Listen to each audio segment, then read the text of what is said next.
almost exactly 2 years as the UFC welterweight champion, Tyron Woodley. Tyron, in this fight, it feels like the headline and the sound bites just underscore, I mean, it's a played out term, but the bad blood between you and Colby. How do your emotions for this fight compare to a typical fight week?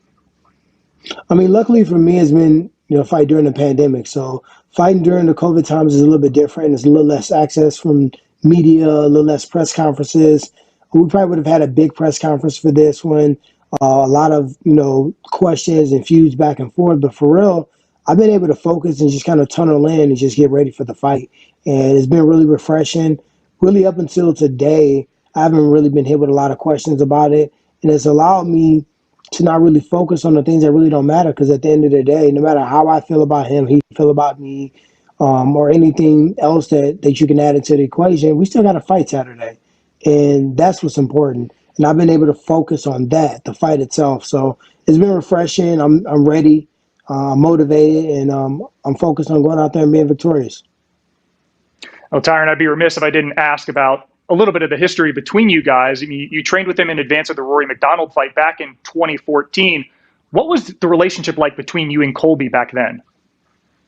I mean, Colby hadn't fought a professional fight yet, so he was an amateur fighter, and he was really trying to find his way. And like many of these welterweights, I was almost like a mentor to him. Like, where you need to fight this guy, and this guy's a good fight, and you need to set up like a press kit or a media kit so you can get sponsors, and and I paid him, paid him well, especially for where he was at in his career. He wasn't even making that in the fight.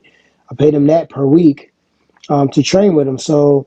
To be honest, his entire stint at American Top Team, they built a program based on high-level wrestlers, based off of me, because of what I brought to the table. And they saw the benefits of having somebody like that around, and how infectious that mindset was, and how I was able to help guys like Eval with Thiago Alves, Dean Thomas, and different fighters elevate their wrestling defense, wrestling offense, and be more competitive against the wrestlers that really took over the sport at that time.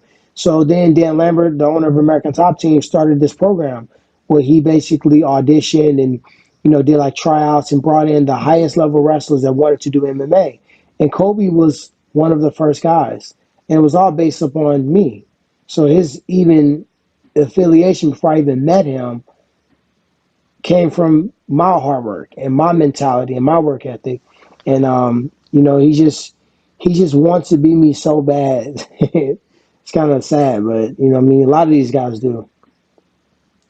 Tyron, you and he shared a card in Macau back, and I think it was his UFC debut. At that point, you were starting to really get into the title conversation.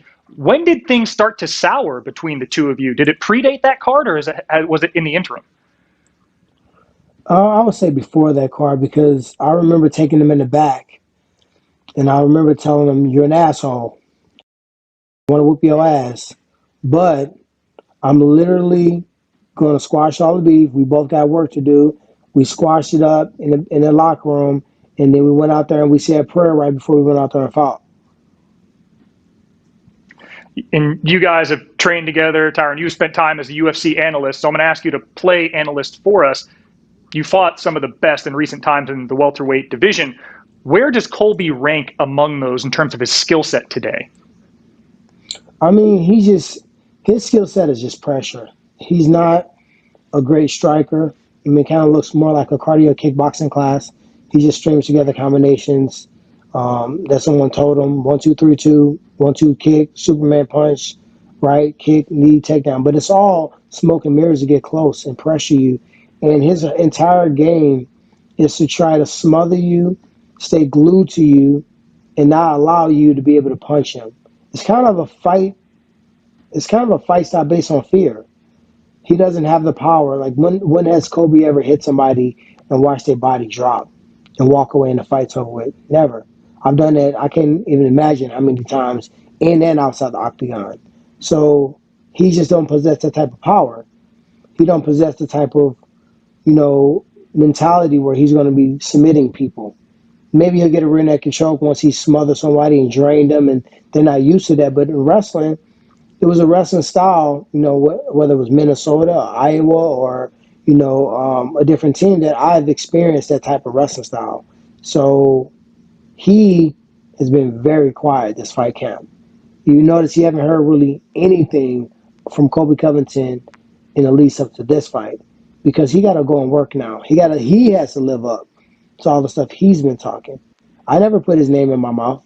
He wasn't even in my crosshairs at that point.